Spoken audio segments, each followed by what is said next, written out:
we're going to activate erector muscles and multifidi muscles in the same video, but you will know, depending on what your NKT practitioner is telling you, which one you need to activate. So we're going to do erectors first, then being the larger muscles of your back extensors, both in upper thoracic and in lower lumbar.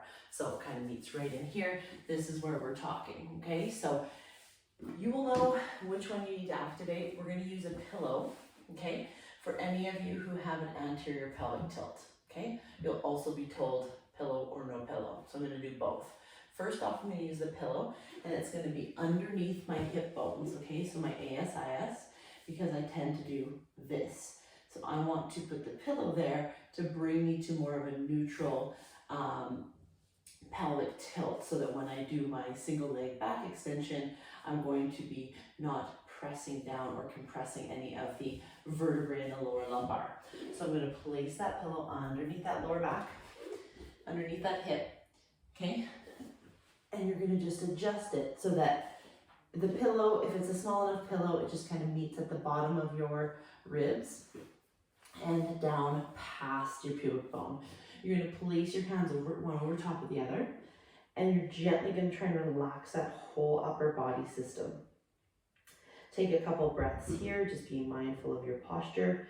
When you inhale, before we do the hip extension, single leg hip extension, you're going to make sure that you're just gently pulling your belly button into your spine to contract some of the muscles there, but we don't want to over contract. So we're just doing a normal inhale, pull the belly button in to more neutralize those hips, and then exhale, lift that leg gently off the floor so that we're activating that same side erector group, and then back down. We're holding just same as most of our other activations, 1, 2, 3, 4, 5, and relax.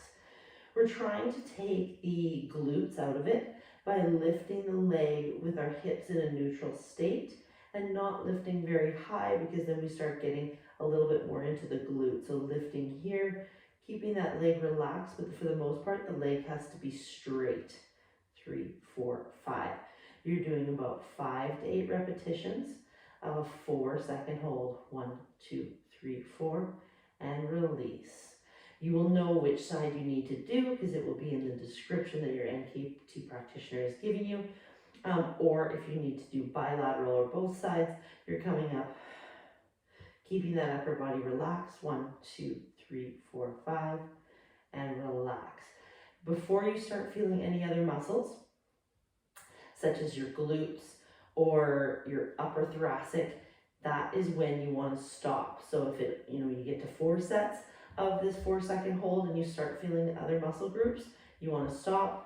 That will be enough for an activation that day. Make sure you're doing your NKT protocol properly and you're doing all of your releases first for that compensation pattern. We're going to also show you how to do it without the pillow for anyone that might have a posterior pelvic tilt, and you will know because NKT practitioner will have told you. So that is when we want to allow our hips to fall into the floor a little bit more, again, to bring ourselves back to a neutral from a flattened state or a posterior pelvic tilt. So that will allow you to be in a more neutral state. And doing the exact same thing with that leg lift.